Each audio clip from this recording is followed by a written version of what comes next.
Boa tarde. Nós vamos iniciar a nossa atividade. Deixa eu só achar aqui aqui agora já. Boa tarde a todas, a todos que nos assistem. Eu me chamo Márcia Colombo, trabalho na coordenação de infecções sexualmente transmissíveis do Departamento de HIV/AIDS, hepatites virais, tuberculose e IST. Nós vamos iniciar essa atividade e, antes de mais nada, gostaria de agradecer a oportunidade, né, dessa atividade, em nome, né, da doutora Angélica, que é a coordenadora geral de IST, e do doutor Braulio, que é o diretor do departamento. Agradecer a presença de todas e todes. Já vou apresentar os nossos convidados, que gentilmente e solidariamente aceitaram, né, o nosso convite. Essa é uma atividade, mais uma das atividades que fazem parte do nosso processo de certificação da eliminação da transmissão vertical do HIV, da sífilis, e em seguida teremos a hepatite B e de Chagas. Esse processo, né, de certificação, o Brasil iniciou em torno de 2017, a partir, né, de documentos e diretrizes da Organização Pan-Americana de Saúde e Organização Mundial de Saúde, e o país aceitou o desafio de implementar um processo nacional para alcançarmos a eliminação desses agravos. Brevemente, né, um histórico para quem nos acompanha, né, certamente nos acompanha trabalhadores, trabalhadoras de serviços, gestores e gestoras e a sociedade civil. E, a princípio, o nosso objetivo nesse momento é qualificar, né, esse processo de eliminação no país, considerando os 4 eixos né, da certificação. Vocês talvez já tenham participado dos webinários anteriores, porque nós temos 4 eixos, né? Vigilância, programas e serviços, e capacidade diagnóstica de laboratório, e o 4º eixo, que é de direitos humanos, igualdade de gênero, raça, etnia e participação social e comunitária, que é o eixo que nos traz aqui. Nós já vamos falar mais. O que nos une aqui hoje é né, a vontade da gente conversar talvez mais né, de uma forma realística, o que é, por que nas nossas diretrizes e nas próprias diretrizes internacionais é fundamental que se trabalhe ações para a garantia de direitos humanos, para a garantia de igualdade, de gênero, raça, etnia, para o enfrentamento do estigma e da discriminação e para a participação comunitária e social, né? Basicamente, esse momento agora da tarde, a gente vai tentar fazer um bate-papo para auxiliar, principalmente, os municípios e estados, né, que estão se engajando nesse processo grande no país, para a certificação e para a gente alcançar a eliminação do país, né? Em linhas gerais, só para introduzir, poder alinhar todo mundo, né? Nós estamos trabalhando com uma lógica, né, de estimular os municípios e os estados brasileiros a desenvolverem ações para alcançar a eliminação, né? Nós começamos em 2019, né, com a certificação dos municípios de Curitiba, Umuarama, depois São Paulo capital, e um pouco no espírito de bola de neve, né, de um engajamento de processo, né, ao longo dos anos vem aumentando e a gente está muito satisfeito com, né, com a adesão, com o interesse de muitos municípios do país. Ano passado, nós certificamos 43 municípios. Esse ano iniciamos uma nova onda de certificação, em que aí tivemos um interesse e uma possibilidade de certificar ainda mais, em torno de 90 municípios. E então, né, a gente tem verificado, né, o quão interessante é, para além né, do que os municípios já estão desenvolvendo, é o potencial incrível que é de inspirar um sistema de saúde inteiro, né? Inspira... Oi, desculpa, eu interromper aqui. Inspirar o sistema de saúde a se engajar como um todo, né, no processo de eliminação. Então, sem mais delongas, né, nós vamos dando mais informações ao longo da conversa, mas só para eu não me estender muito, eu gostaria, de antes de mais nada, agradecer a presença do professor Daniel Canavese, que vocês já vão conhecer. Daniel é professor da Universidade Federal do Rio Grande do Sul, tem trabalhado com o tema de direitos humanos e de enfrentamento do estigma e discriminação há alguns anos, é nosso parceiro e tem nos auxiliado bastante, auxiliado muito, né, o país como um todo, e gentilmente está aqui com a gente para trazer algumas reflexões e alguns conceitos, né? Apresento também a Genice Pizão, que é do Movimento Nacional das Cidadãs Positivas, ativista, né, parceira de longa data, também participante do processo de certificação desde o início, né? Então, obrigada, Genice, acho que a participação de vocês, né, como movimento das cidadãs positivas ou como o olhar, né, e a vivência, a experiência das mulheres e das pessoas vivendo com HIV/AIDS ou outras ISTs, sem dúvida, um eixo fundamental para qualquer ação que a gente vá fazer. Conosco também está a Silvia Loia. A Silvia Loia também é ativista do movimento social, do Movimento Nacional das Cidadãs Positivas. Elas já vão contar um pouquinho melhor também para quem não conhece. E a proposta, nesse momento, é a gente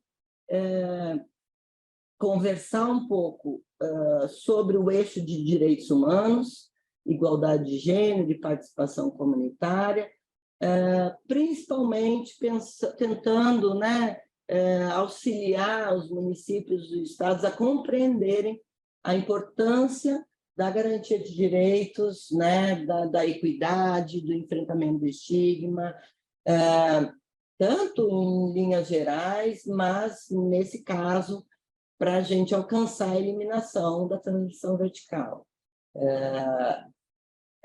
Hoje, né, o processo de certificação, na verdade, ele constata algo já feito pelo sistema, né, em termos de organização e de resposta, né, mas a gente percebe, né, que em boa parte dos locais que não estão conseguindo, ou que ainda estão no caminho para alcançar a eliminação, há que se considerar um fator fundamental que que são as questões estruturais, né? Que são as desigualdades, os determinantes sociais, as vulnerabilidades, né? Bom, acho que já falei demais, até porque a gente se empolga e quanto mais não tem fim. Então, se vocês permitem, eu vou passar a palavra para o Daniel Canavese, e já agradecendo a satisfação da gente poder estar aqui nesse momento, e espero que a gente consiga... Ok, muito obrigado. Agora vai. Pode vir o anterior, por gentileza. O slide anterior. Ótimo, muito obrigado. Eu queria que as colegas e os colegas que nos acompanham aqui nessa tarde pudessem também ter acesso a essa apresentação, que também é uma homenagem para uma fotógrafa importante na perspectiva dos direitos humanos, que é a Valda Nogueira. Então, eu selecionei também ao lado da questão conceitual, que é um ferramental importante, como eu comentava, para a gente poder avançar no processo de certificação, né, da eliminação da transmissão vertical, também as fotografias da Valda Nogueira. Então, só para recapitular que a apresentação está focando nesse ferramental importante de um eixo que é individual, mas também é transversal no processo de certificação, e eu comentava da importância dos direitos humanos no nosso cotidiano de práticas na área da saúde e da compreensão desses direitos de uma forma interdependente e interligada. Ou seja, quando nós estivermos realizando cuidado, né, no cotidiano dessa gestante, dessa pessoa que está gestante, de que a gente possa se referir à questão dos direitos humanos não só na perspectiva isolada da área da saúde, no sentido, né, das técnicas e habilidades mais inerentes ao nosso processo da enfermagem, da prática médica, da prática odontológica, fisioterapêutica, não, que a gente pudesse articular isso também com uma perspectiva intersetorial, do acesso à questão da assistência social, vinculada à questão ambiental, cultural. Acho que isso é bastante importante, porque aquela pessoa, quando chega para o nosso processo de atendimento, não está isolada do que acontece no seu cotidiano, né? Então, queria chamar a atenção dessa ferramental importante, alicerçada na questão dos direitos humanos. O próximo slide, por gentileza, diz respeito ao conceito, aí sim, do estigma, né? Então, quando, de alguma maneira, a gente tem um processo de desvalorização, né, de depreciação, né, e de ruptura dessa promoção dos direitos humanos, a gente vai enfrentar uma situação bastante usual no nosso cotidiano, né, que é a questão do estigma. Então, e quando esse processo é colocado em movimento, a gente tem também o resultado disso enquanto discriminação. Então, nós podemos enfrentar, pode passar o próximo slide, por gentileza, processos de discriminação que estão colocados aí no nosso cotidiano. Pode passar para o próximo, por favor.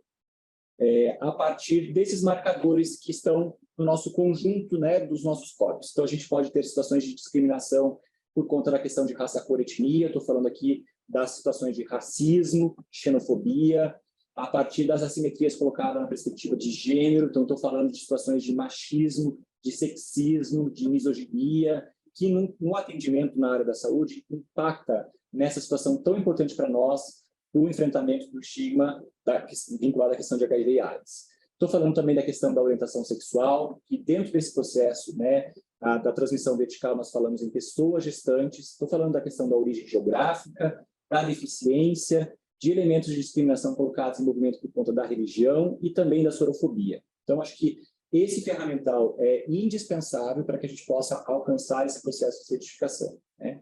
Pode passar para o próximo slide, por favor.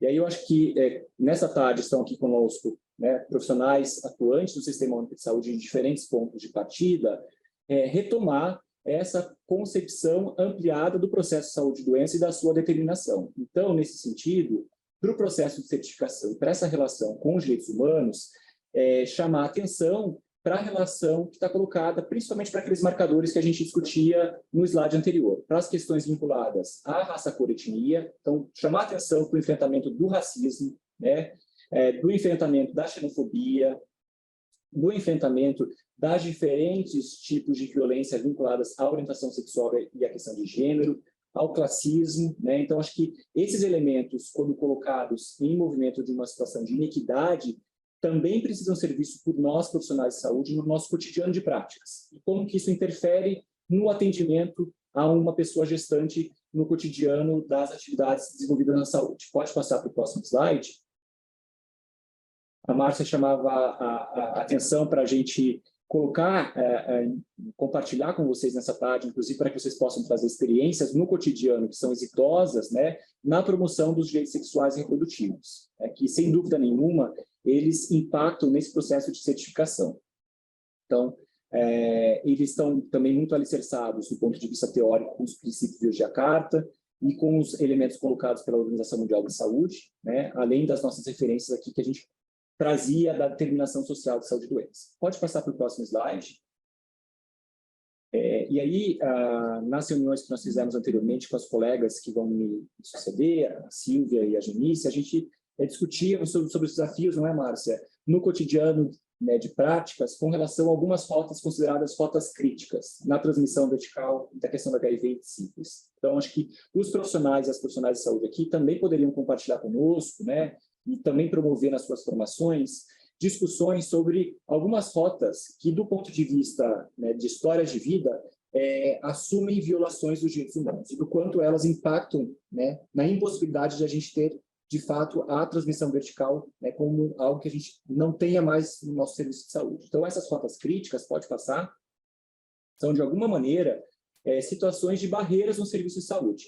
Claro que na tarde de hoje a gente está discutindo as barreiras a partir da questão dos direitos humanos, e vocês viram como a discussão ela é bastante ampliada, mas, de certa maneira, reverbera em situações de ordem prática que nós podemos fazer no nosso cotidiano. Ou seja, quando a gente estiver colocando aquele atendimento em movimento lá na nossa prática, de não promover situações de estigma e discriminação. Então, acho que seria potente se, de alguma maneira, depois nós pudéssemos refletir, né, em estratégias para interromper essas rotas críticas, né, de pessoas que no seu cotidiano de práticas no pré-natal não puderam ter respeito às suas individualidades, né, e de fato encontraram barreiras no serviço de saúde que provocaram a não continuidade, né, o não enfrentamento, o não diálogo aberto com relação ao que estava acontecendo no seu cotidiano, ao não enfrentamento às situações de violência, né, dentro daquele cotidiano de serviço.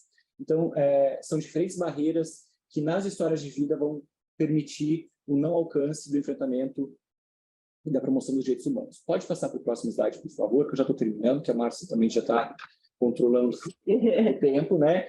Nesse papel. E a gente trouxe algumas discussões, né, Márcia, que fizemos com relação à possibilidade de enfrentamento. Então, pode passar aqui.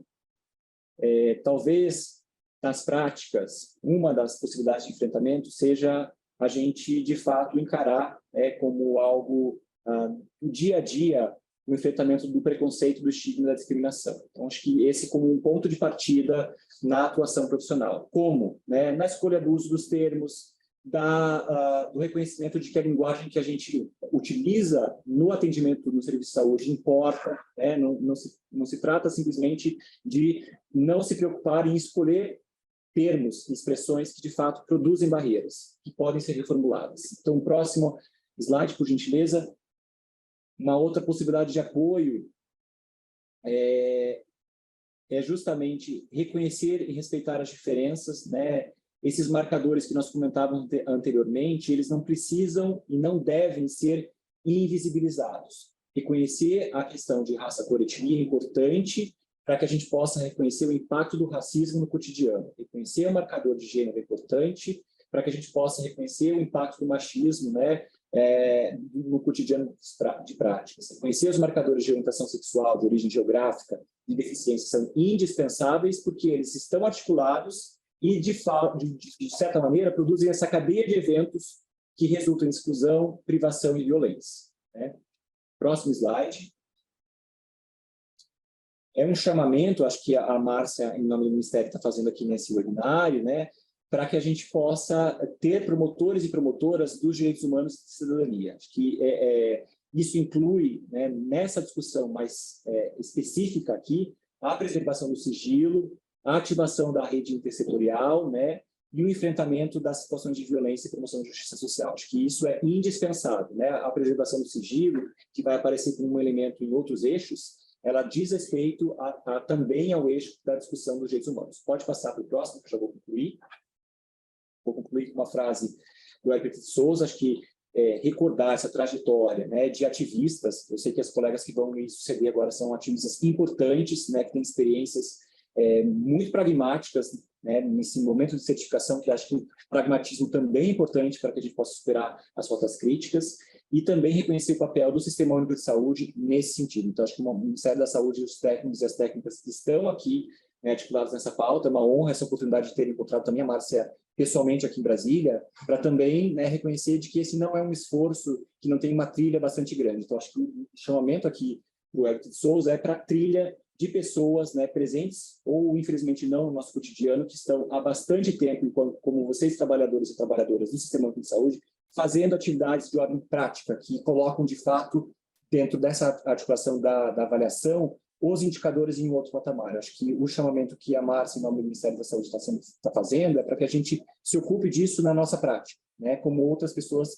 durante a constituição da história, fizeram. O enfrentamento de HIV e AIDS, que é tão caro, tão importante para nós, depende justamente de nós fazermos as nossas atividades na prática. Então, eu queria também homenagear os trabalhadores e trabalhadoras de saúde, técnicos do Ministério que estão em diferentes patamares, né, fazendo isso, desde a ponta até aqui, nessa análise de indicadores, da importância de vocês nesse enfrentamento. Então, a esperança ela não é esse ato irracional. A esperança é esse ato que está articulado de braços dados com a solidariedade. Então, isso está articulado de braços dados com os direitos humanos e a promoção de cotidiano. Então, acho que esse é um chamamento importante que Márcia tem feito e que eu queria agradecer nesse momento também pela oportunidade de trazer esse ferramental que acho que é indispensável para nós.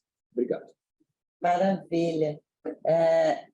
Assim, acho que a gente pode comentar um pouco, inclusive se Genice e Silvia quiserem, né, rapidamente, mas só para...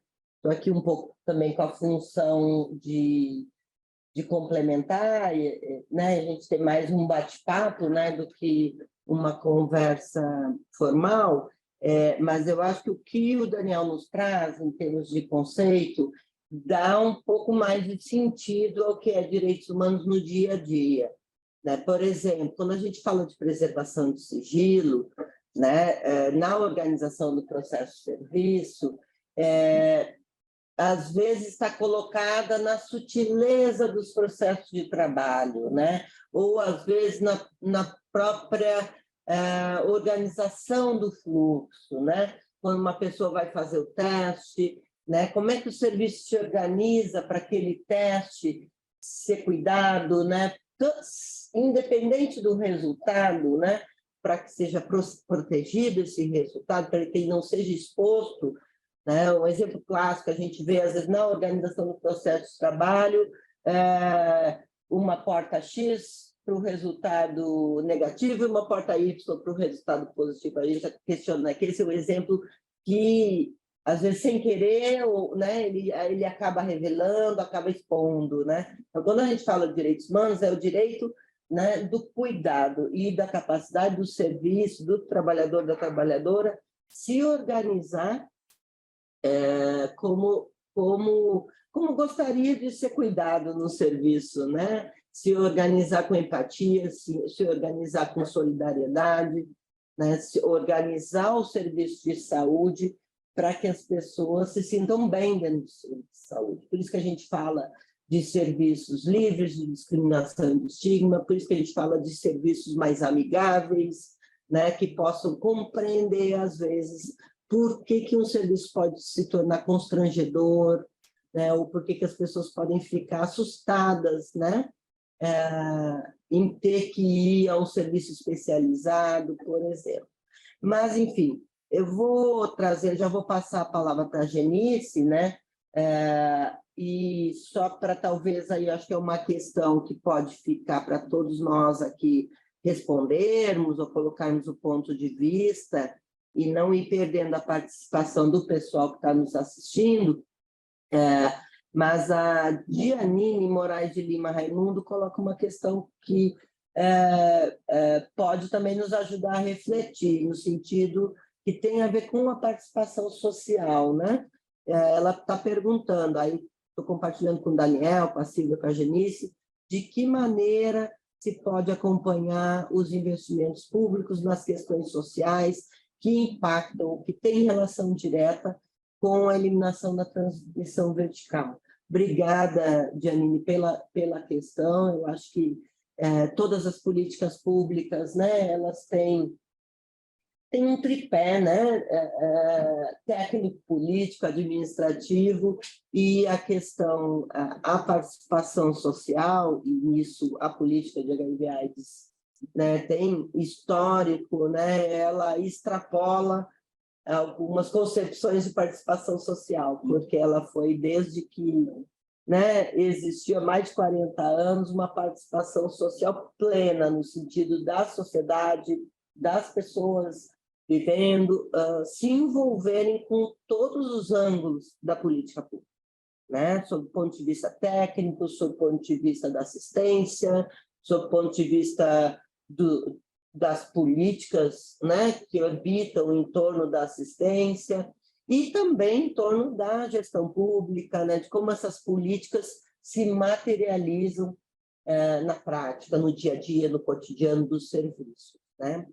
Aí eu vou deixar aberto se Daniel ou Silvia ou Genice quiserem também contribuir nesse sentido das formas, das múltiplas formas de ter participação social. Às vezes por uma organização constituída, oficialmente com os conselhos municipais, estaduais e nacional de saúde, né, que são as instâncias oficiais do Sistema Único de Saúde, assim como as conferências de saúde, né, que são estabelecidas oficialmente por lei, né? Então, mas há outras formas de participação, seja micro ou macro, né?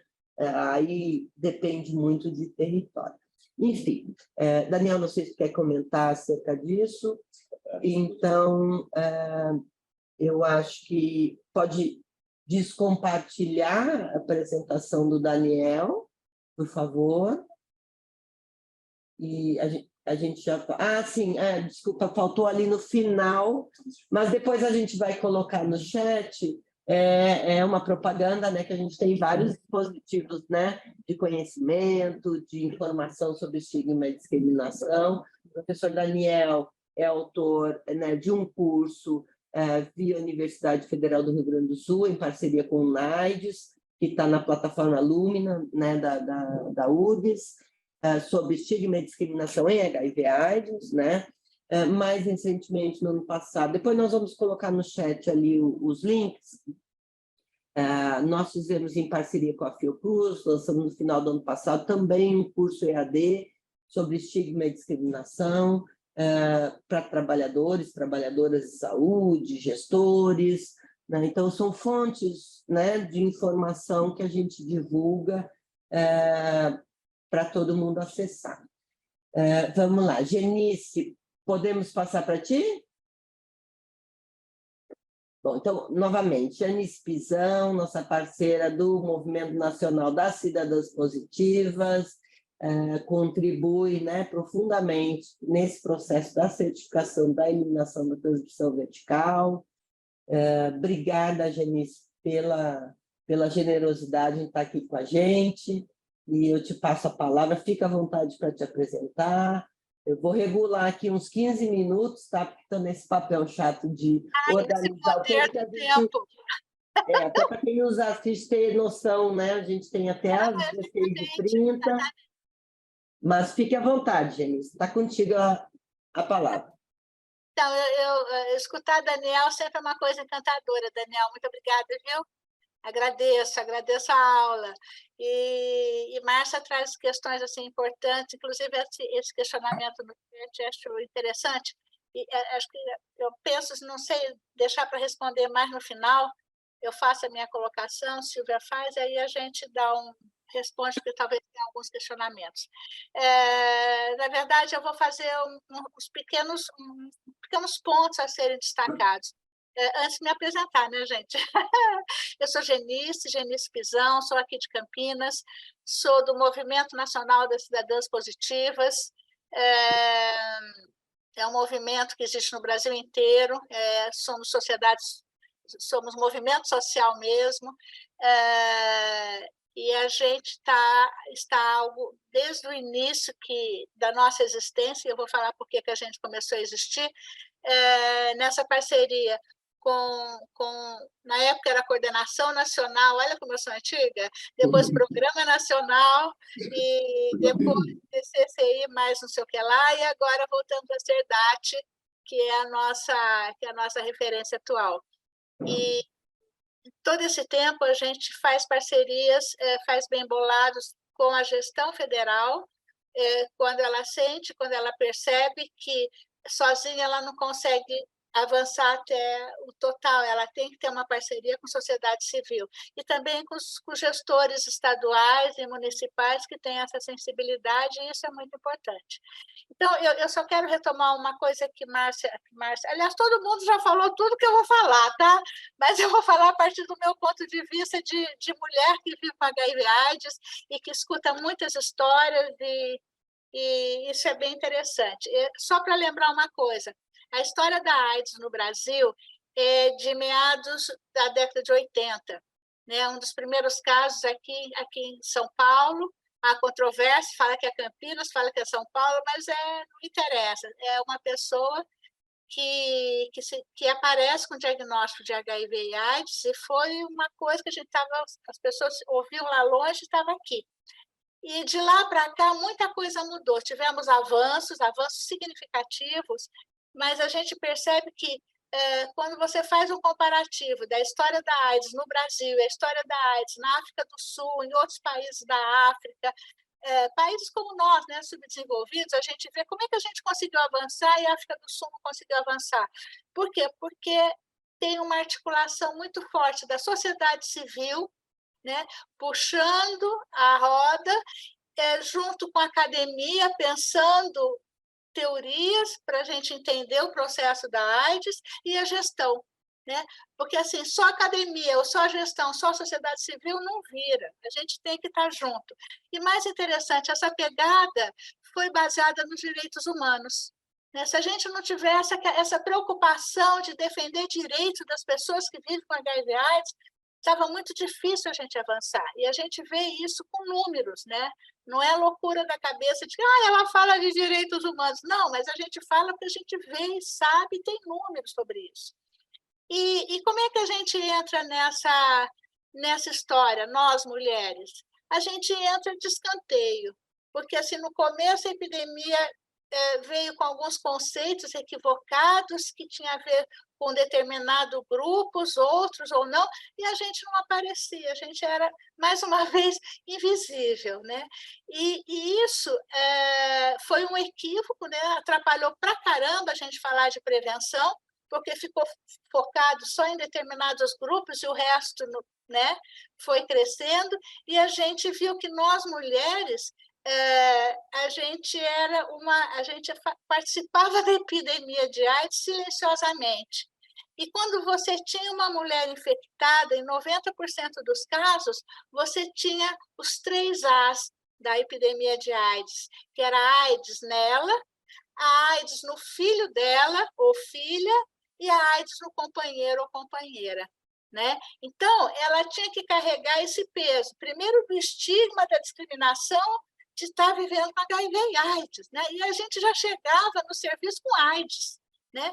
E tem que carregar também a história do filho, e às vezes o filho morreu, a questão da culpa, e o companheiro que às vezes era ou não quem havia infectado, mas isso passa a ser secundário e ela passa a cuidar dela, cuidar do filho que está vivo, cuidar do companheiro, daqui a pouco todo mundo morre, ela vive, ou vice-versa, sempre era uma história de dor.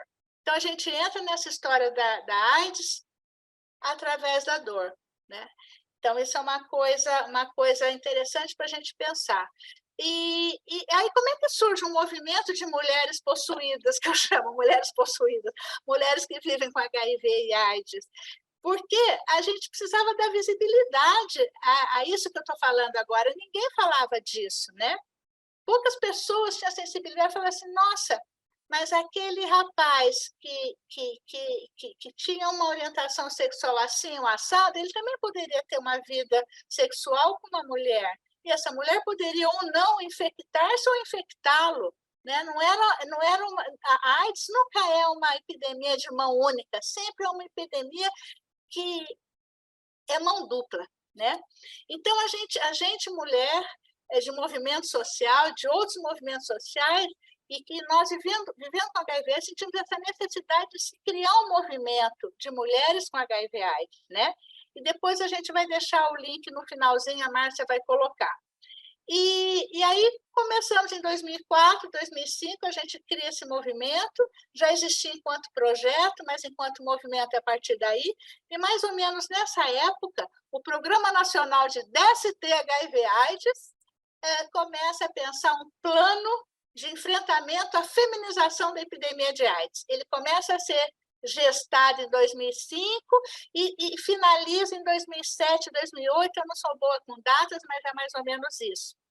E nós, no movimento social, participando dessa discussão.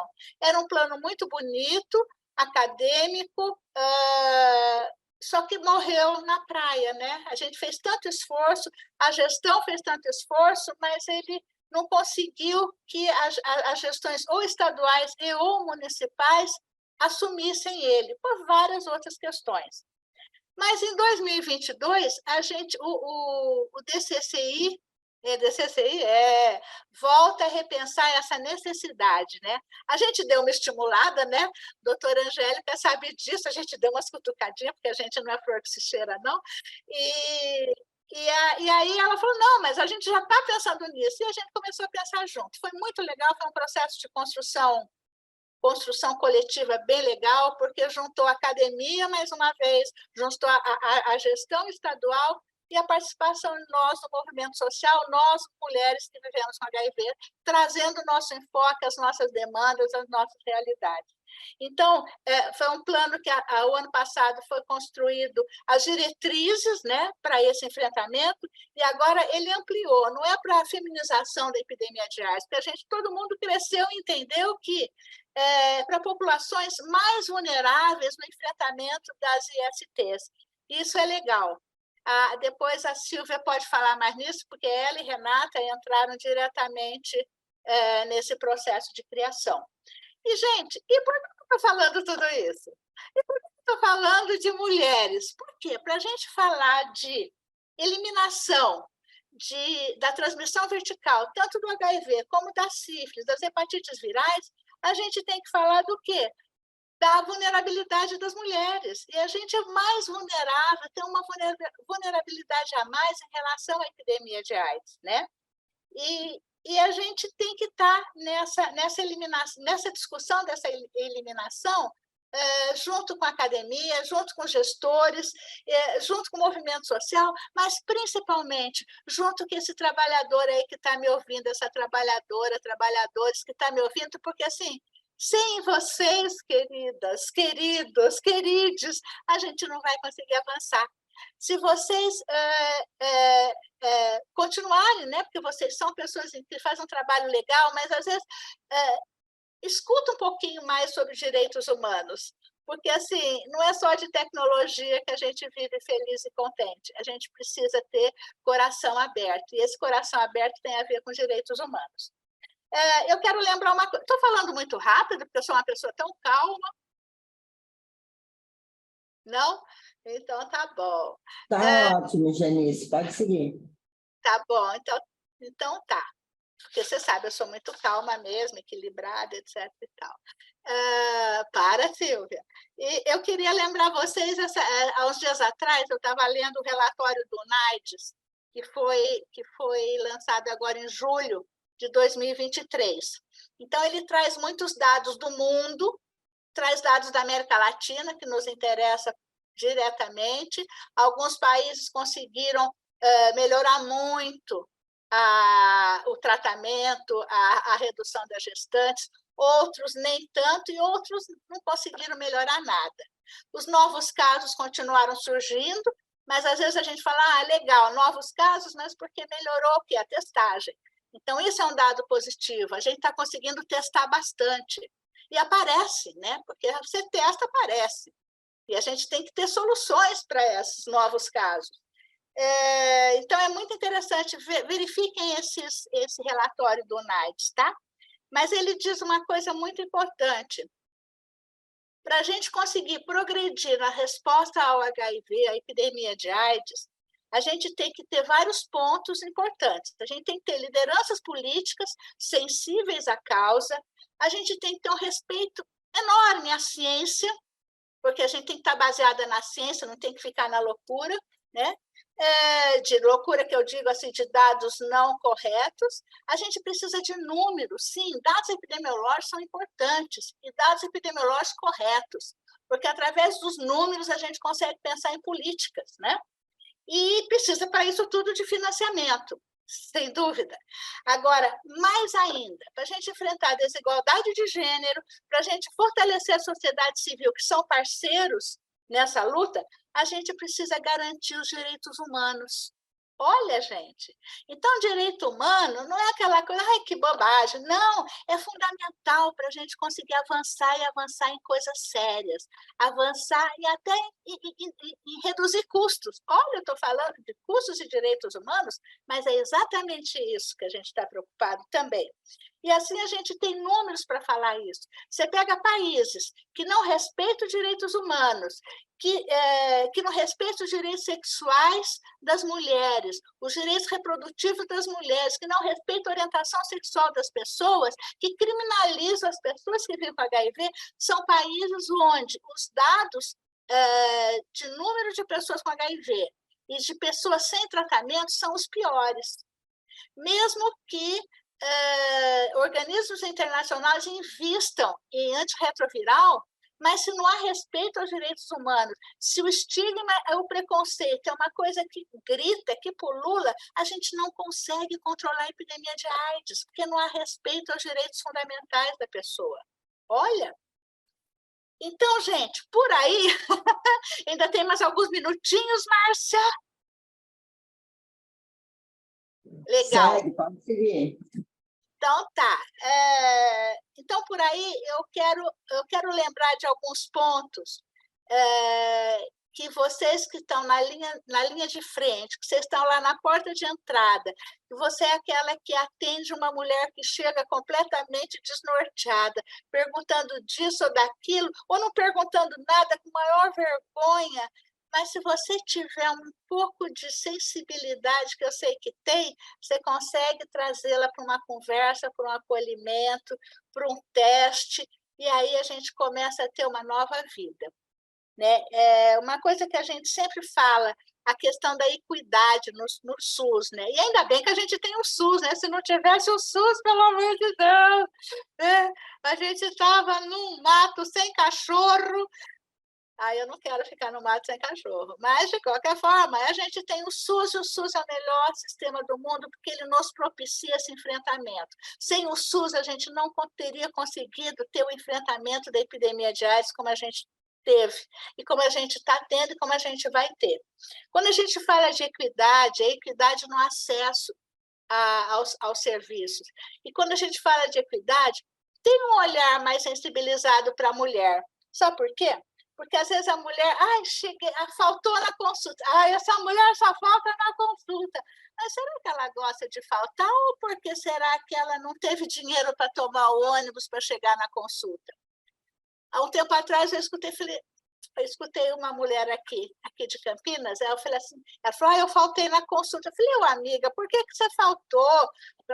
Porque na semana, 15 dias atrás, eu tive que ir lá na cidade fazer exame.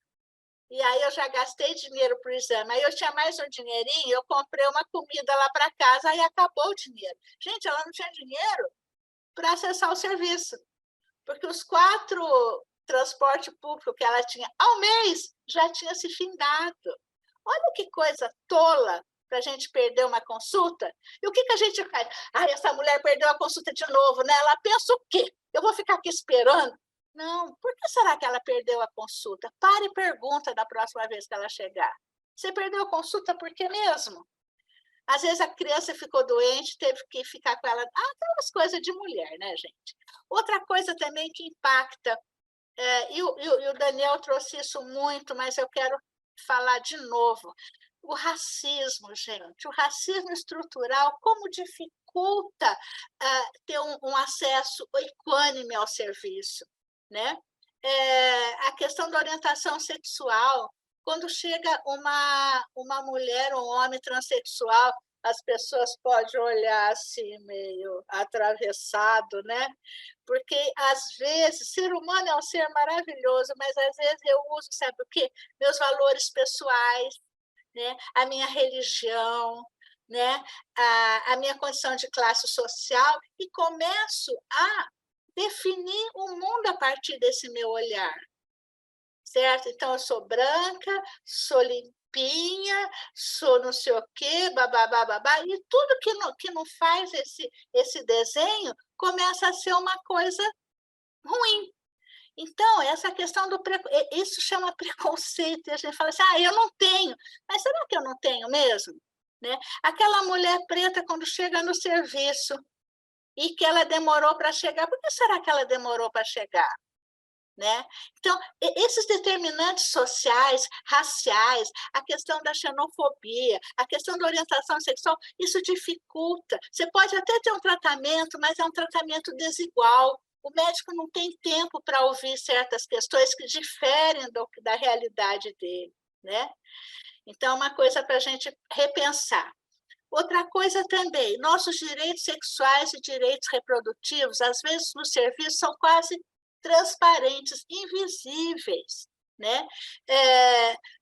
E isso faz com que as mulheres que vivem com HIV tenham uma vulnerabilidade muito maior frente à epidemia de AIDS, né? Frente às novas infecções. Até uma mulher, a questão da prevenção, você tem que ter esse olhar.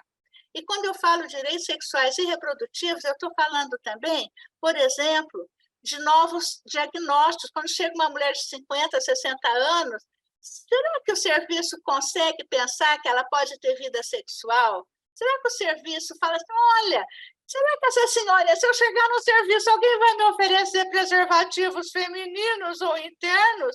Ah, não, ela já tem cabelinho branco, tem cara de vovó, acho que ela não pensa mais nessas bobagens. Não, as pessoas pensam porque sexo não é bobagem, sexo é saúde, tá? Sexo é vida, sexo é qualidade de vida, assim como eu respiro, assim como eu me alimento, assim como eu tenho trabalho, assim como eu tenho lazer.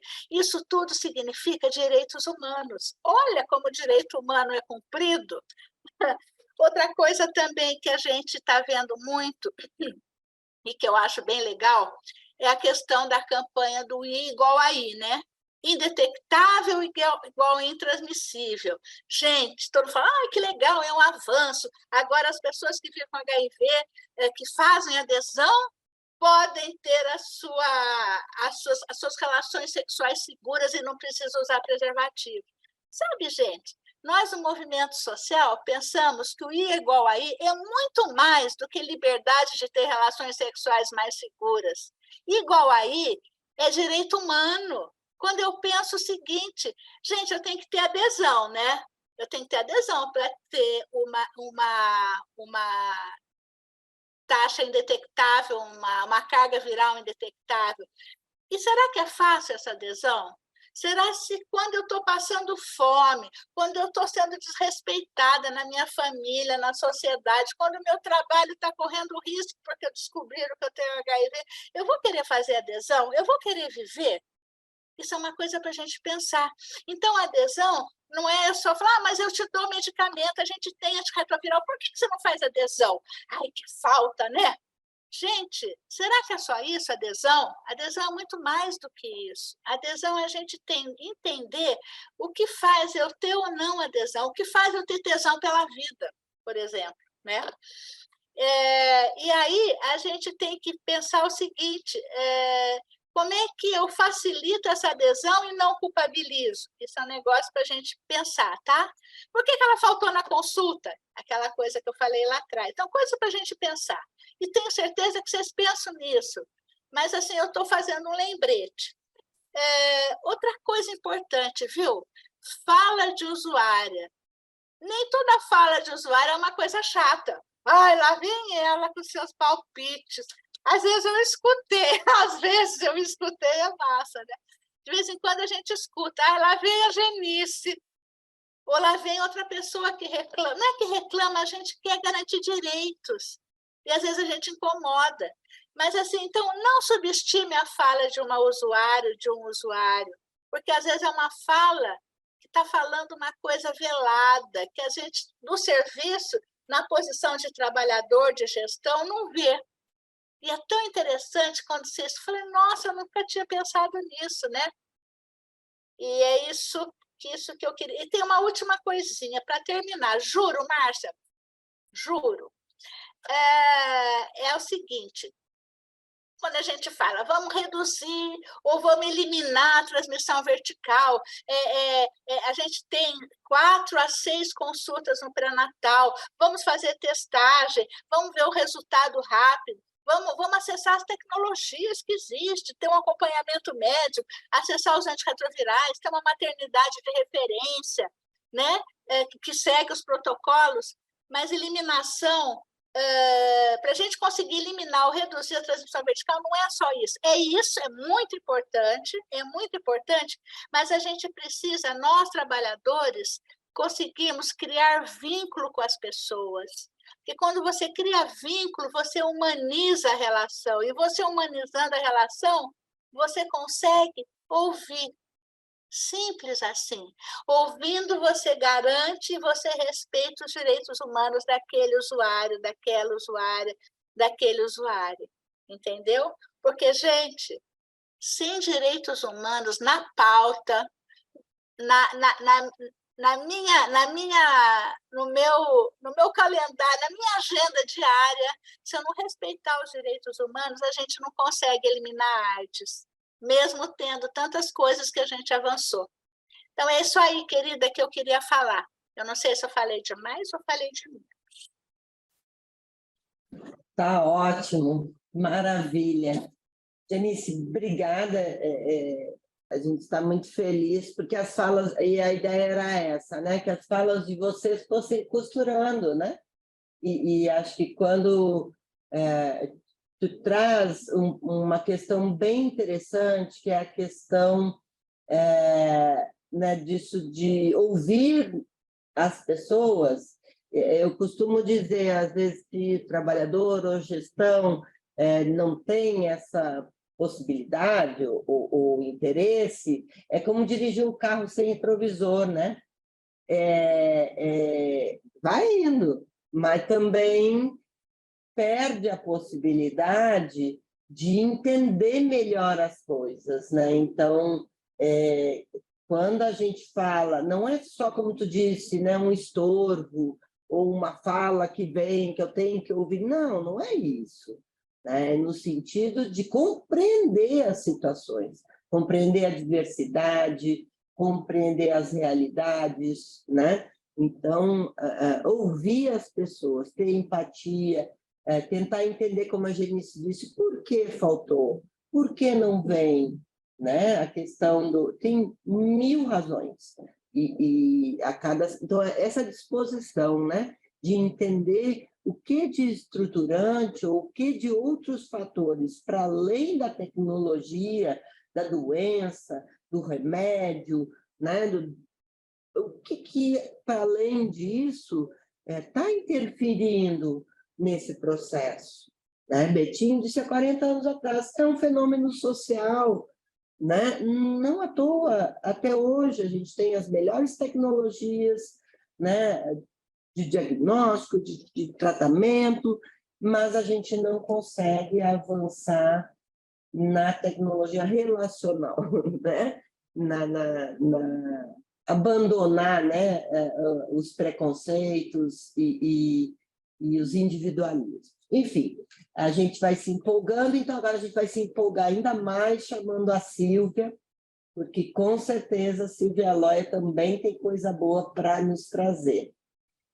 Sílvia, já te apresentei, tu é do Movimento Nacional das Cidadãs Positivas também, mas está com a palavra e fica à vontade também para te apresentar e trazer o que tu achar importante. Tá certo. Então, boa tarde a todas, a todos, a todes. Em primeiro lugar, quero parabenizar aí o Daniel e a Genice, assim, porque trouxeram brilhantemente, né, toda uma série de questões de direitos humanos de uma forma muito bacana, né? 2 professores, né? Não sou professora, mas a gente termina repetindo algumas coisas porque elas são realmente muito importantes. Então, meu nome, já fui apresentada, meu nome é Sílvia Aloia, eu sou consultora de projetos e ativistas pelos direitos humanos das mulheres vivendo com HIV/AIDS, pertenço ao Movimento Nacional das Cidadãs Positivas, eu sou graduada em Administração em Sistemas e Serviços de Saúde pela UERGS. Eu tenho um sotaque porque sou uruguaia, mas moro desde pequena em Porto Alegre, Rio Grande do Sul. Componho aí a equipe nacional de validação da certificação da transmissão vertical, dos selos de boas práticas para a sífilis congênita, e nesse meu percurso aí de militância, eu atuo buscando dar visibilidade às vulnerabilidades, às especificidades das mulheres que vivem com AIDS, chamando a atenção, né, para a importância desse olhar muito bem colocado aí pela Genice, desse olhar integral a saúde das mulheres e para a prevenção também, porque o movimento ele trabalha em prol das mulheres que vivem com AIDS, mas também para a prevenção das que estão mais suscetíveis à infecção do HIV e de outras infecções sexualmente transmissíveis. É com muito gosto que eu participo deste seminário. Sonho meu é que possamos, para além de certificar estados e municípios, poder de fato dizer que eliminamos totalmente a transmissão vertical do HIV, da sífilis congênita e de outras ISTs.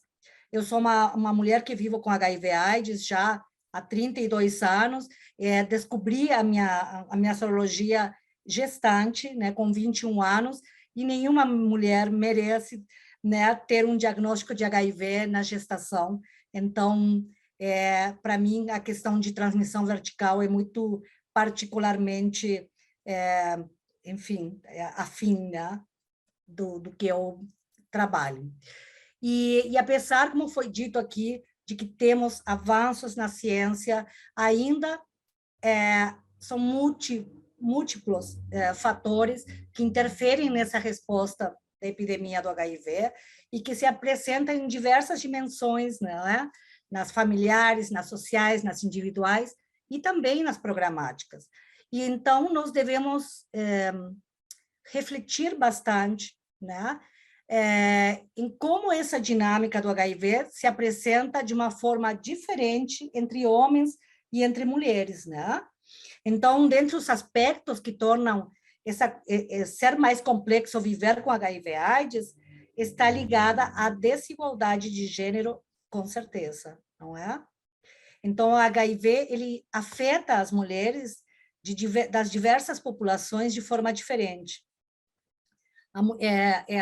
Nós temos, né, a política de HIV/AIDS, uma mandala representativa da prevenção combinada, e temos uma população-chave, mas dessa população-chave, dessa população prioritária, por exemplo, as mulheres são atingidas diferentemente, né? A população negra, que é uma população prioritária, as mulheres são afetadas, é a que tem mais mortalidade materna, é a que tem mais, são afetadas na transmissão vertical, né? Então, o HIV afeta as mulheres das diversas populações de formas diferentes, né? E a mulher é mais propensa à violência de todas as sortes. Muitas dessas mulheres sequer sabem que elas vivenciam cotidianamente essa violência.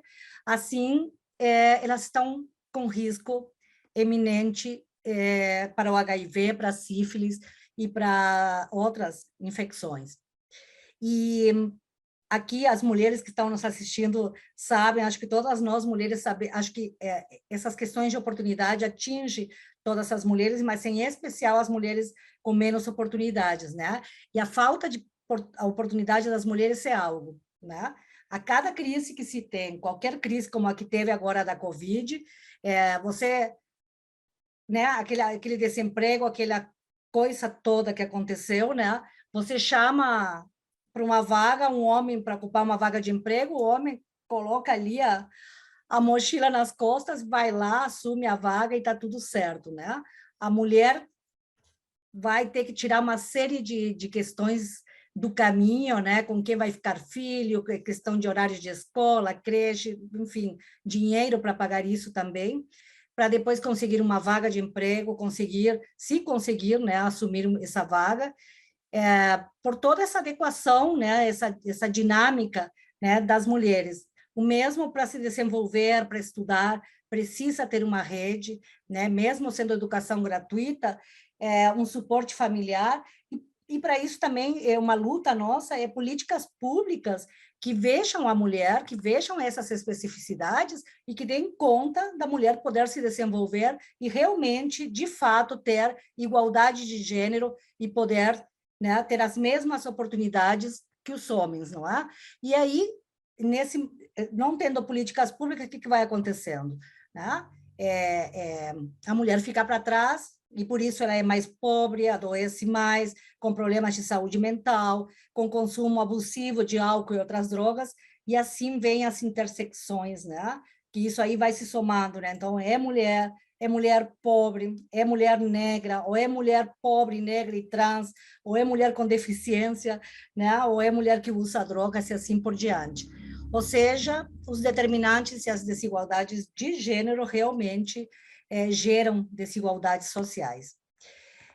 Em experiência, e a Genice trouxe, me fez lembrar também algumas experiências em visitas de busca ativa de crianças que ainda não tiveram um diagnóstico final, e relatos também que chegam diariamente até nós. Um exemplo que a gente dá é a fórmula láctea, né? Que é distribuída a recém-nascidos. E a gente sabe que esta é dividida entre outros componentes da família, ou seja, é necessário pensar em estratégias realmente intersetoriais que auxiliem aquelas famílias, né? Como é que aquela mãe vai dar só o leite para a criança exposta, né? Ela precisa também ofertar para os demais da família. E a Genice trouxe essa questão de falta de consulta, e nessas mesmas visitas eu fui verificar, né, essa questão de ter abandonado, de não ter ido fazer aquela testagem final da criança. E o que eu vi, assim, daí eu fiquei analisando, né? Lá, naquela pessoa lá no serviço de saúde, falou, essa pessoa eu marquei, acho que umas 3 vezes a consulta, ela não veio, eu já liguei para ela, de novo ela faltou. Quando eu fui visitá-la, o local para chegar lá foi tão difícil chegar até o casebre dela, porque era um casebre, e ela me contando como é que ela saía de lá, como é que ela fazia para que os filhos chegassem lá limpos, né? Que aquilo lá alagava, que não tinha ônibus, porque era uma área verde. Eu me recordo que nem o botijão de gás entrava, não tinha rua, né? Era um lugar de tão pouco acesso, e eu fiquei pensando, gente, a pessoa essa que falou que marcou 3 vezes, estava até irritada e culpabilizando aquela mulher, ela não tem noção de onde essa mulher vive, onde essa mulher mora, né? Então, de novo, acho que é isso. Pergunta o porquê faltou, tente entender o porquê, né? Essa mulher não vem. Lembrar que a transmissão vertical se dá pelo aleitamento materno, também é importante, o cuidado da transmissão vertical após o parto, como cita o protocolo clínico das diretrizes terapêuticas, né, há risco de transmissão vertical na fase de amamentação, e é preocupante ainda a insuficiência de atenção nesse quesito, por parte em alguns serviços e alguns, né, alguns municípios, né? Um outro aspecto determinante para a infecção é o adoecimento pelo estigma e a discriminação, que muito bem trouxe o Daniel. Estes são entraves realmente importantes a serem considerados, porque dificulta o acesso aos serviços, o acesso a informações, impede que mulheres que desejam ter filhos os tenham, né? Afasta, né, as usuárias do serviço de saúde. E são muitos os relatos que nós temos dentro do movimento de mulheres que foram desencorajadas, e ainda casos piores de discriminação, julgamentos, né, violências obstétricas, institucional, que, para além de dificultar o acesso a esses serviços, também geram, né, prejuízos imensuráveis e irreparáveis na saúde mental dessas mulheres, né? O preconceito e a discriminação também vai para além do HIV. É preconceito porque as pessoas são pobres, usam drogas porque estão em situação de rua, porque cheiram mal, e assim por diante, né? Então, tudo isso afasta. Nas mulheres, por exemplo, o HIV e outras infecções sexualmente transmissíveis, ele está muito ligado à moralidade, né? Está sempre associado à promiscuidade, ao uso de drogas, porém, a gente sabe que muitas mulheres acabam se infectando, uma por ter relações sexuais, né? Tem relações sexuais muitas vezes com parceiros fixos, confiam neles, outras porque não conseguem negociar o uso do preservativo, outras por violência, ou por não se protegerem mesmo, né?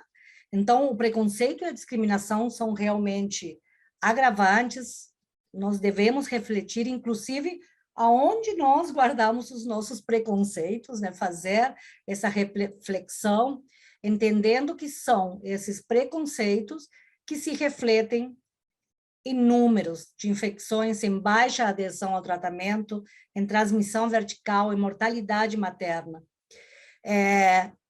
Um outro exemplo que eu costumo a falar, que muitas vezes esses profissionais não se atentam, até mesmo até mesmo não, por estigma e por preconceito, que uma mulher, quando ela chega, uma mulher usuária de drogas, quando ela chega gestante ao serviço, no imaginário desses profissionais e de todo mundo, né, da sociedade em geral, é que essa mulher está grávida porque trocou sexo por drogas.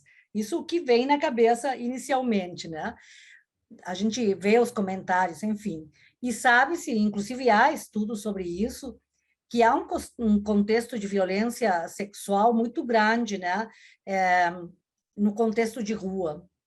E o acolhimento nessas unidades de saúde deve apurar, né? E saber, quiçá, se essa mulher tem direito ao aborto legal. Muitas vezes é retirado o direito, não se é nem sequer cogitado um direito que a pessoa tem, né?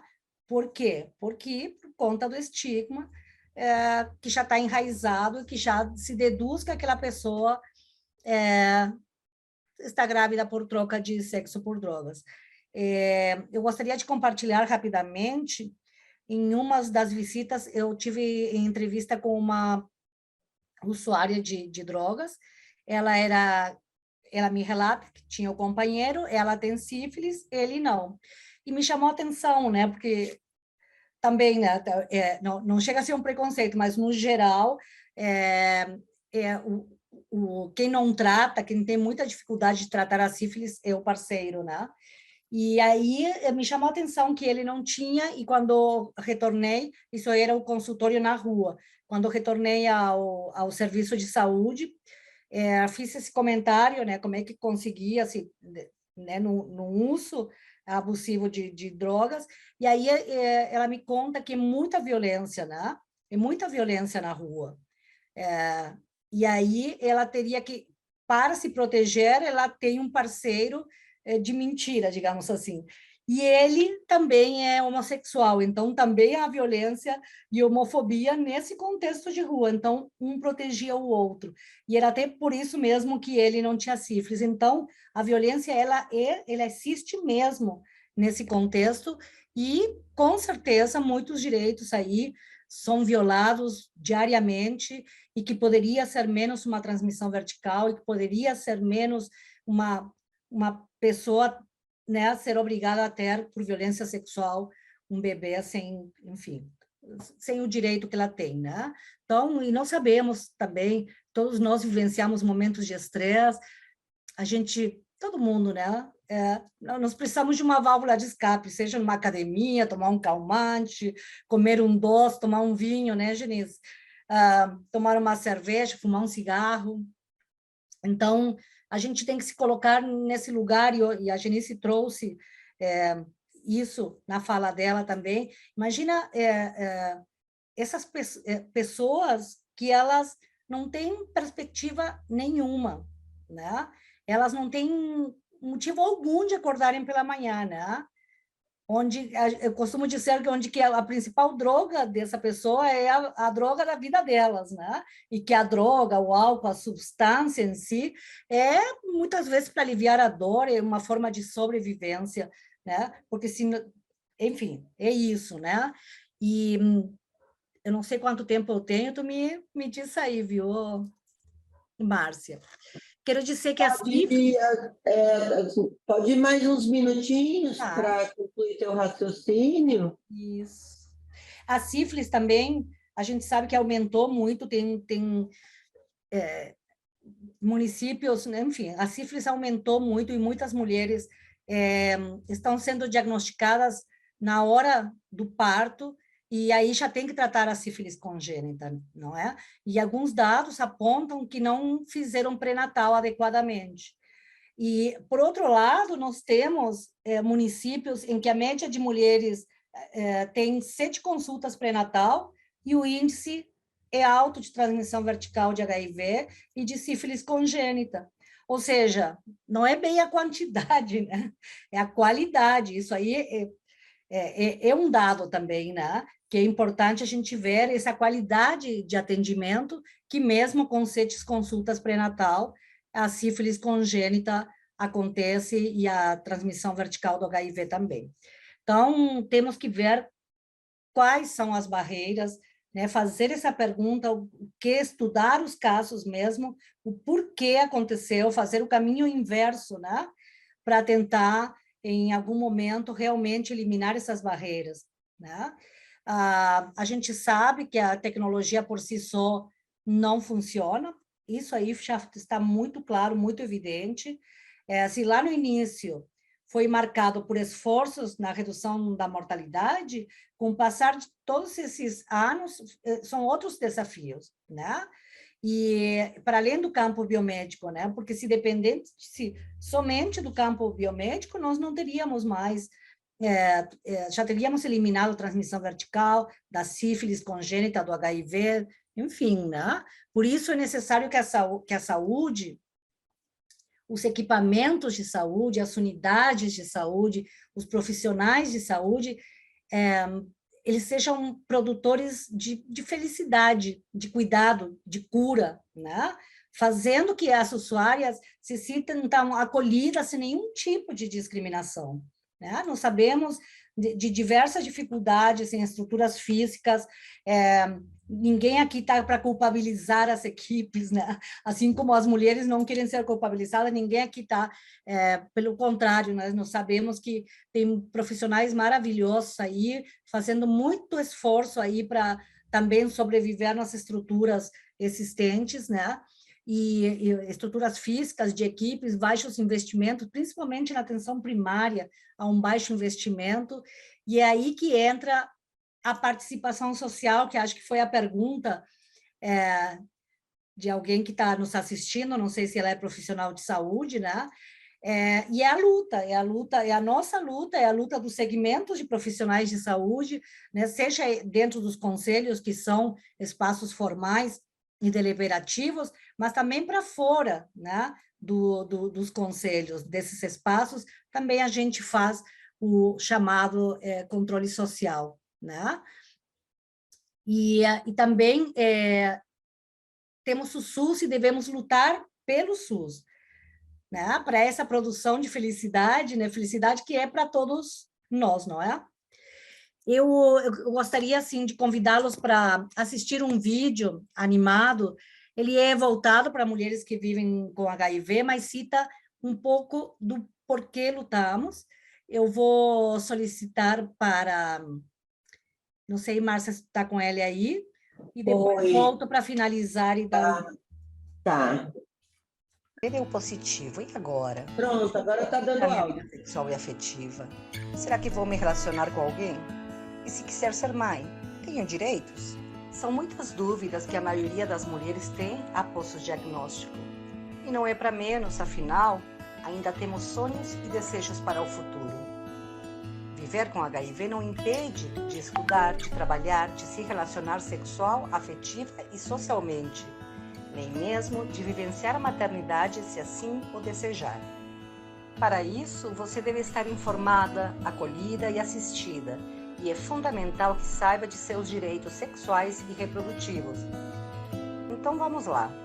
Em grandes conferências internacionais, como a de Beijing, são considerados os direitos sexuais e reprodutivos como direitos humanos, e a violação destes direitos poderá afetar a sua vida em todos os seus ciclos. Os direitos sexuais são aqueles que garantem viver sua sexualidade livremente, entendendo que o corpo é seu, e essas decisões devem ser respeitadas por outras pessoas e instituições. Você tem direito a escolher com quem se relacionar e quando deseja se relacionar. A ter acesso a informações, a educação sobre saúde sexual, seja em casa, na escola e nos serviços de saúde.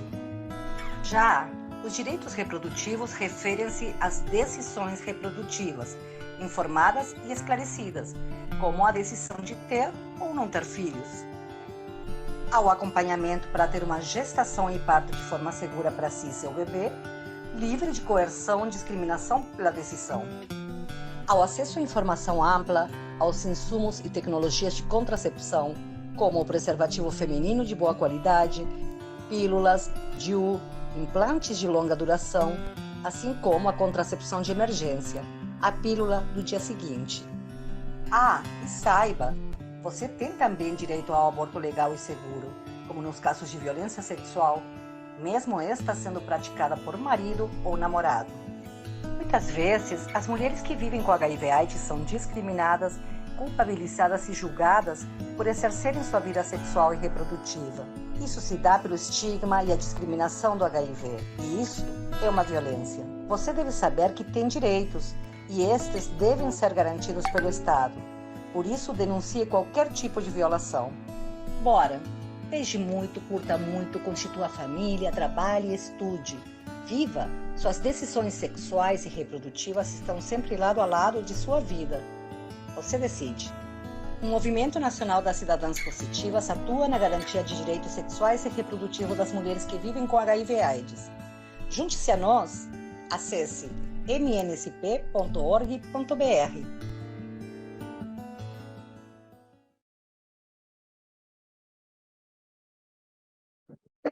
Maravilha. Gente, desculpem alguns problemas técnicos, né, mas caso queira, eu coloquei aí o link do vídeo, quiserem assistir novamente depois, ou caso alguém tenha perdido né, algum ponto. Mas ótimo, obrigada, Silvia.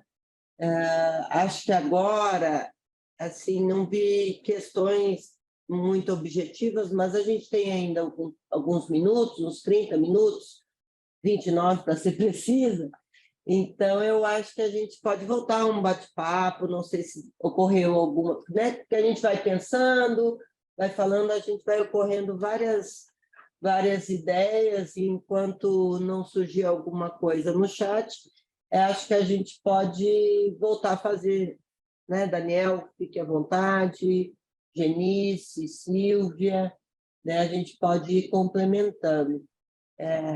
Desculpa, eu vou usar, né, já que eu estou com a palavra, mas eu fiquei com vontade, acho que a Silvia trouxe questões muito importantes, né, já complementando, né? A gente vai se agregando, né, as ideias, mas acho que entre as vulnerabilidades e os determinantes sociais, tem temas que sobrepõem, né, Silvia, que vão somando. E a Silvia trouxe o exemplo das pessoas em situação de rua e de uso de álcool e outras drogas. Inclusive, vi manifestações no chat com relação ao álcool e drogas. E eu só queria acrescentar, né, que assim, são temas são vulnerabilidades um pouco diferentes, eu diria, de algumas que são da existência ou da vivência, né? Porque estão relacionados a práticas ou situações, né? E a gente procura fomentar, né, a lógica e a diretriz da redução de danos, né, no campo das ISTs, do HIV/AIDS, das hepatites virais. Nos interessa, sob o ponto de vista de vulnerabilidade e risco, né, a situação, e com relação ao álcool e drogas, é um universo amplo, né, que está relacionado a sofrimento psíquico, né, às vezes com proximidade ou relação com conflito com a lei, né, com temas intersetoriais, mas, inclusive, para nós, até mesmo o conceito de dependência química é limitado, né, porque, conceitualmente, né, a redução de danos vai perguntar risco do quê e qual o dano, né? Então, alguns são, do ponto de vista psíquico, outros físico e, principalmente, políticos e sociais, né? A questão da criminalização do uso, né, e do estigma, e muito pouco, às vezes, quando a gente fala de estigma, discriminação, a gente consegue debater sobre o estigma dessas práticas que muitas vezes são vistas como ilegais, né, ou como moralmente inaceitadas, né, pelo sistema. Mas quando a gente fala de direitos humanos, a gente está falando do direito. A gente até tinha uma campanha, né, de alguns anos atrás, que falava que drogas não pode alterar os seus sentidos, mas não pode alterar os seus direitos, né? Então, só para complementar e enriquecer, porque, né, até mesmo no campo de direitos humanos, quando fala em droga, né, já complexifica, né? Sobre questões complexas, a gente também não consegue responder de forma simples. Enfim, mas aí, circulando a palavra, Daniel, não sei se te ocorre algum comentário, aí Silvia e Genice, a Bana levanta a mãozinha, que aí eu cedo a palavra para vocês. Queria agradecer mais uma vez a oportunidade da fala, né, do tempo disponível aqui. A gente estava muito ansioso, né, Genice e Silvia, também para ouvir os profissionais de saúde que fazem, de fato, né, o cotidiano desses indicadores, das questões que a gente discutiu aqui se materializarem, né. É um desafio que a gente tem hoje, esse formato, né, à distância, né, mas a gente acompanhou um pouquinho do que apareceu aqui no chat. Eu, particularmente, anotei várias coisas para o aprendizado imenso, mais uma vez, ouvi a Genice, a Silvia e a Márcia, né.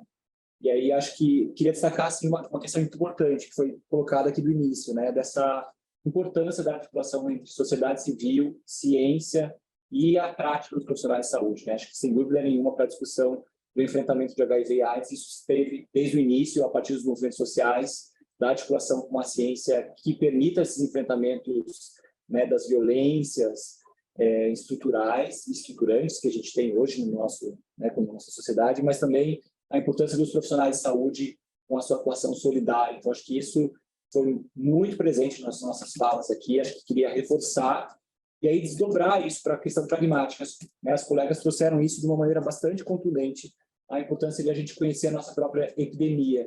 Eu sei que tem aqui participando da nossa tarde colegas profissionais de saúde que estão nas DSEs, nos distritos sanitários, né, indígenas. Então, acho que conhecer a própria epidemia é um pouco disso. Qual será que é o perfil cultural, né, que está acontecendo naquele espaço? Como que isso se desdobra em situações de violência, né? Qual é o perfil daquela comunidade rural que eu estou convivendo, né, atuando? Será que a influência da questão religiosa é mais intensa ou menos intensa? Qual é a distribuição populacional no meu entorno com relação à população quilombola, né? Qual é a situação de raça-cor que se dá, né, naquele cotidiano de prática da minha unidade de saúde? Será que a gente sabe sobre isso? Será que a gente deixa de saber sobre isso porque, de alguma maneira, o registro de raça-cor não acontece, né, num prontuário, numa unidade de saúde, que foi desconsiderado como sendo importante, né? Numa pesquisa que a gente conduziu em Porto Alegre, a gente sabe que a epidemia de HIV/AIDS no Rio Grande do Sul é generalizada, mas ela é desigual. Os corpos negros das mulheres negras, das mulheres indígenas, é bastante distinto no impacto da epidemia, né, do que acontece com as outras questões. A questão etária que foi trazida aqui. Então, acho que conhecer a própria epidemia é um pouco disso, né? A gente poder também ir para esse aspecto que foi assim, recapitulado aqui da tecnologia leve. Conhecer a própria epidemia é saber da importância dos saberes daquela usuária que chega, daquele usuário que chega, né, no nosso cotidiano de atendimento e que traz sabedoria, não é ignorar isso. Então, de fato ter sensibilidade para o acolhimento, né, de fato se importar com o estabelecimento do vínculo, porque ele vai fazer diferença no enfrentamento das barreiras. Então, as tecnologias leves, como muito bem disse a Silvia Loy, a gente tem o desafio de ter um aparato tecnológico, né, muito potente hoje na questão da HIV/AIDS, mas que carece a tecnologia leve em uma intensidade bastante grande. Então, acho que convocar os profissionais de saúde a produzirem ciência no seu dia a dia. A Genice chama a atenção disso. A gente articular a produção da ciência não está distante de quando a gente inicia um atendimento. Pelo contrário, ela está conosco quando a gente inicia um atendimento. Acho que isso é bem importante, né? E esse chamamento do webinário para certificação é para a gente enfrentar a desinformação no nosso cotidiano de práticas. Isso é urgente, né? Eu acho que o Daniel traz muito bem essas questões, né? Nós temos, sim, uma deficiência de dados, de pesquisas. Nós, mulheres que vivemos com HIV/AIDS, nós reivindicamos muito essa questão de estudos, inclusive sobre nós, né? Sobre os nossos corpos, sobre novas tecnologias, mas também a gente quer essas tecnologias leves, né? Que você estava falando, a gente quer os sistemas de informação que tragam os dados de quilombolas, que tragam os dados de mulheres do campo, das águas, das florestas, porque o que nós sabemos, e é uma forma que a gente considera e muito, são os relatos de nossas companheiras que estão em todo o Brasil, né? Então, nós temos relatos, sim, nós temos mulheres vivendo com HIV de dentro do movimento que são ribeirinhas, nós temos mulheres que são quilombolas, e elas nos trazem alguns relatos, e só assim que a gente consegue saber algumas peculiaridades, mas é insuficiente ainda, né, para realmente lutar por algumas políticas públicas específicas que enxerguem essas especificidades. Também queria dizer que o evento da AIDS, ele trouxe muito forte. Uma é o conceito de vulnerabilidade, né? Ele veio muito forte quando os primeiros casos de AIDS, numa discussão bem grande. Então, a AIDS, querendo ou não, ela trouxe discussões e reflexões muito ricas, né?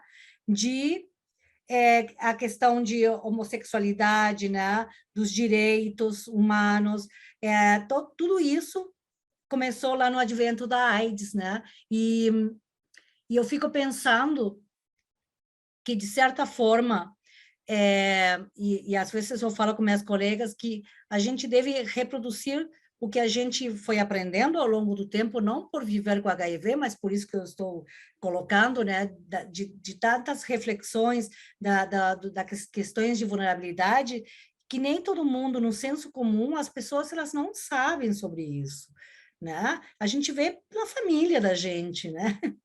Às vezes, né, as pessoas, no senso comum, não existe racismo, no senso comum, né, o usuário de drogas, é o direitos humanos para defender bandido, né? Então, assim, a gente tem que falar mais sobre isso, mas são reflexões, não é uma coisa que a gente vai falar aqui e está tudo certo, a gente tem que falar cada vez mais sobre isso para tentar realmente a gente ter né, a redução não só da transmissão vertical do HIV, mas a gente conviver, né, uma saúde bem melhor para todas nós, né? Eu queria trazer uma questão também.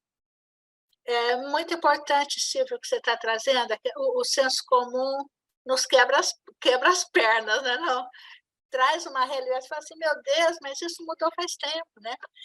Uma das questões que nos deixa preocupados enquanto movimento de mulheres que vivem com HIV é a questão das crianças de transmissão vertical, né, Silvia? Que é uma coisa assim, elas não conseguiram passar pela transmissão vertical e não ser pessoa que vive com, né? E elas existem. Aonde elas estão? A gente não tem dados seguros disso. Se tornaram adultos jovens, elas estão aonde? Elas estão fazendo adesão?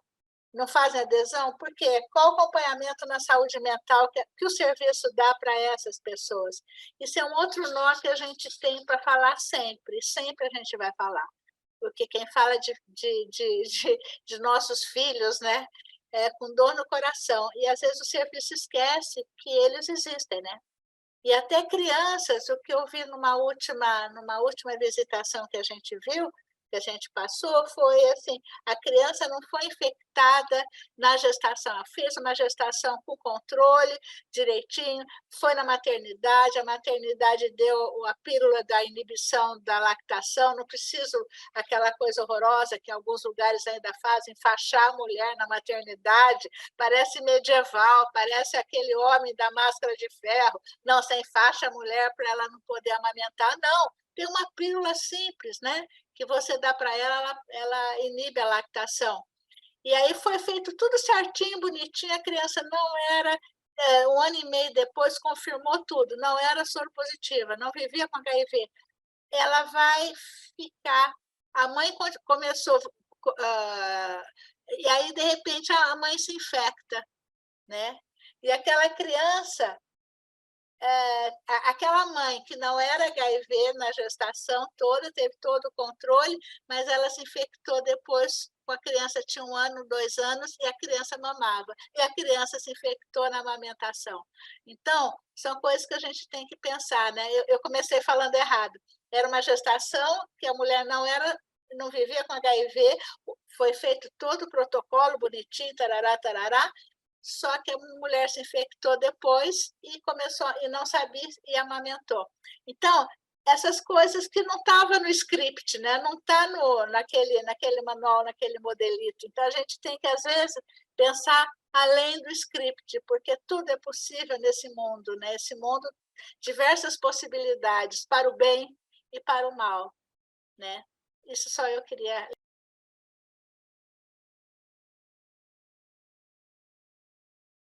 Denise, cortou teu som no final. A última frase. Não, eu só queria lembrar isso, das crianças jovens de transmissão vertical, onde estão, como estão fazendo acompanhamento ou não. Às vezes a gente perde eles na ribanceira. E a outra questão é a possibilidade da mãe se infectar depois do parto, e aí está amamentando a criança, e a criança ser uma criança que vive com HIV, que só vai perceber quando adoece lá na frente. Então, aquelas coisas fora do script. Eu acho que o que a Genice também é só colocando de outra forma, é a questão que a gente estava falando, de falta de dados, né? Porque nós temos relatos de suicídios, né? De jovens e jovens de transmissão vertical. Então, assim, o que a Genice traz é onde estão, né? Os adultos agora que foram de transmissão vertical. Que políticas públicas há para esse público? Quais são as necessidades desses adultos que vivem com HIV por transmissão vertical, que, querendo ou não, é uma outra via, é um outro contexto, e que também é uma forma de há muitos anos, né? A pessoa tem 35 anos e vive com HIV, toma remédio, que também ela é impactada. Então, assim, como o sistema de informação perde esse segmento, né? É isso. Bom, tá ótimo. Acho que a gente já vai se aproximando. Eu proporia aos nossos queridos convidados, né, a gente fazer uma rodada de considerações finais e talvez pensar assim, se a gente tivesse, né, a oportunidade de mandar um recado rápido, né, fazer uma propaganda de 30 segundos, assim, né, o que vocês mais gostariam de dizer a trabalhadores, a serviços ou às pessoas que estão assistindo, no sentido de, né, da importância dos direitos humanos para a eliminação da transmissão vertical do HIV, da sífilis, né, ou para quem está, né, no serviço, ou no município, ou no estado, lutando, né, para eliminar, e às vezes quer, mas se pergunta como eu faço, por onde eu começo, né? Questões de estigma às vezes são muito sutis, são invisíveis, né? Não aparece às vezes concretamente. Então, assim, se a gente pudesse, né, ser autorizado algum recado para quem nos assiste, ou para os serviços, para gestores, por que a gente defende, né, direitos humanos, participação social, equidade, igualdade de gênero, raça e etnia, no recorte da transmissão vertical do HIV e da SIDA. Aí, para vocês fazerem as considerações finais. Queria agradecer a Márcia pelo convite, à tarde, as colegas Genice e a Silvia já, e os profissionais que acompanharam. Então, queria iniciar agradecendo bastante. A Márcia coloca mais um desafio para nós, né? Eu me recordei só na questão da participação social, Márcia, de também falar sobre a importância das frentes parlamentares. A gente tem muitas frentes parlamentares hoje, né, que estão envolvidas com a temática da HIV e AIDS, então procurar essas frentes parlamentares, fortalecê-las, né, fazer com que elas se ampliem, né, a gente não tem frentes parlamentares em todos os estados, ou às vezes municípios, então fortalecer as nossas representantes que estão aí também, reiterando a importância dessas Inclusive, 19 às 17 horas, a gente vai ter o lançamento da Frente Nacional Mista, né? No plenário, na Câmara, né? Eu acho que é uma forma bem importante, né, Márcia, de a gente se recordar disso, da participação, né, das escolhas de quem nos representa e das temáticas que nos trazem. Eu acho que elas são muito caras. Queria reiterar isso. Eu acho que a pergunta sua, ela me desafia a pensar sobre mim mesmo. Eu acho que o convite que eu queria fazer para os profissionais de saúde é pensar, puxa, como nós gostaríamos de ser atendidos nesse processo, né? A questão da HIV/AIDS, de enfrentamento de estigma e discriminação, de fato, como você disse, sutil, mas ela diz respeito a situações que nós não gostaríamos que acontecessem com nós mesmos, né? Então, se a gente pudesse ter profissionais de saúde pensando, né, que a questão do sigilo importa para mim, importa para qualquer outra pessoa, a respeito à minha autodeclaração de raça, cor, etnia, enfim.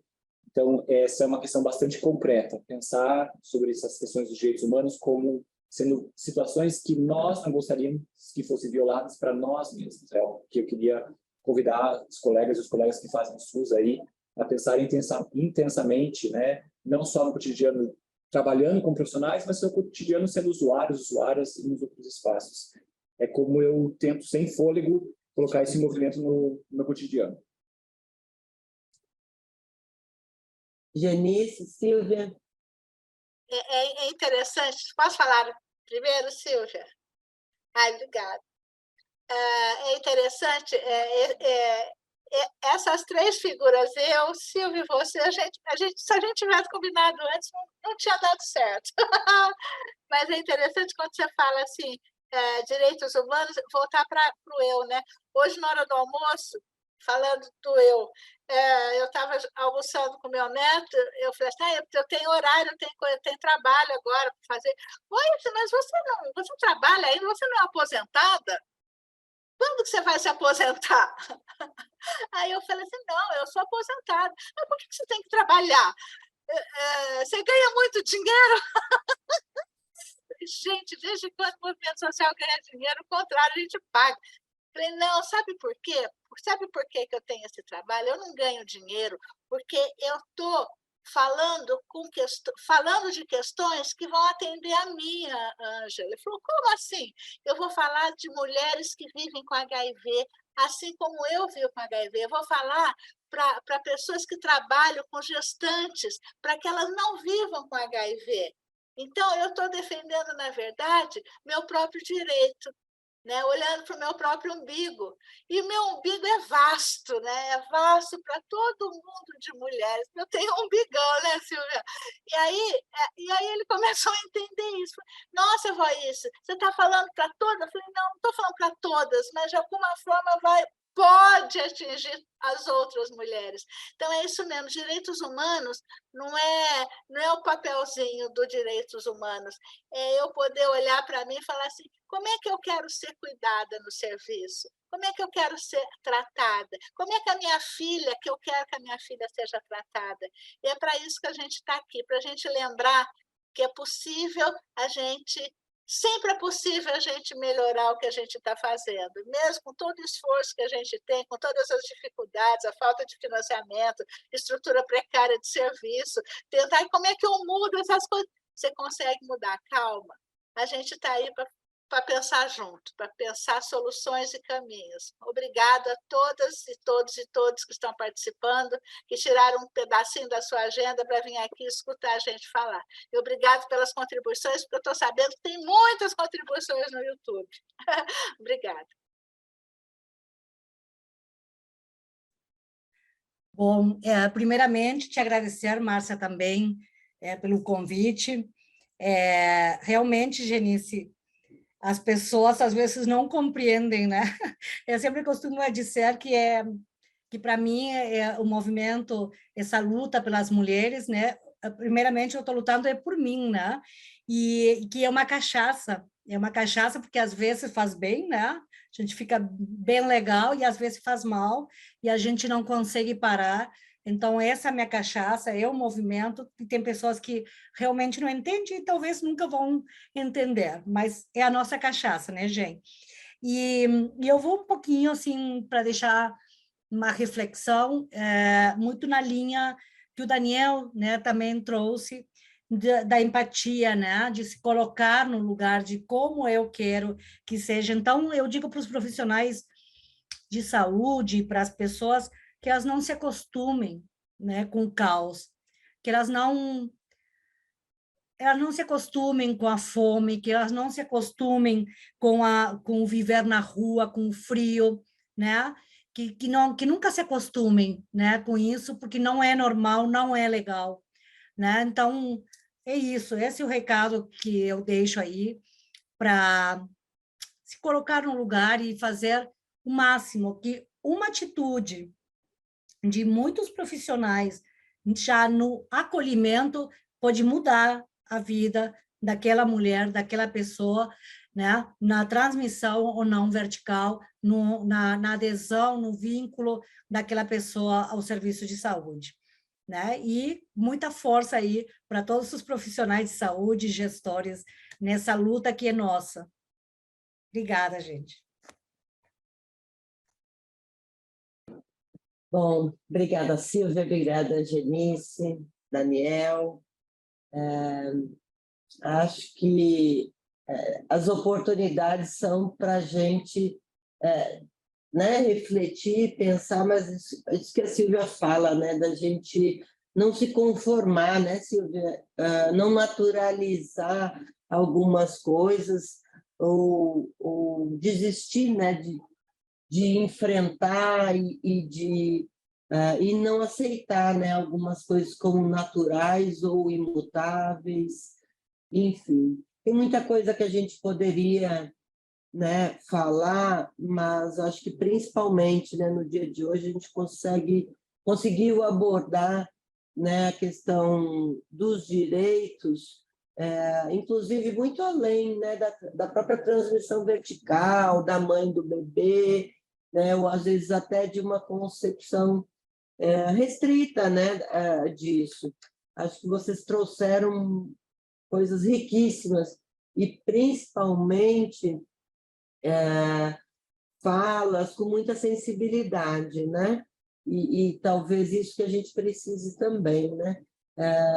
Porque falar de direitos também é falar de afetamento, né? De sensibilidade, de sutileza, né? Não é uma tecnologia concreta e dura, né? Ao contrário, né?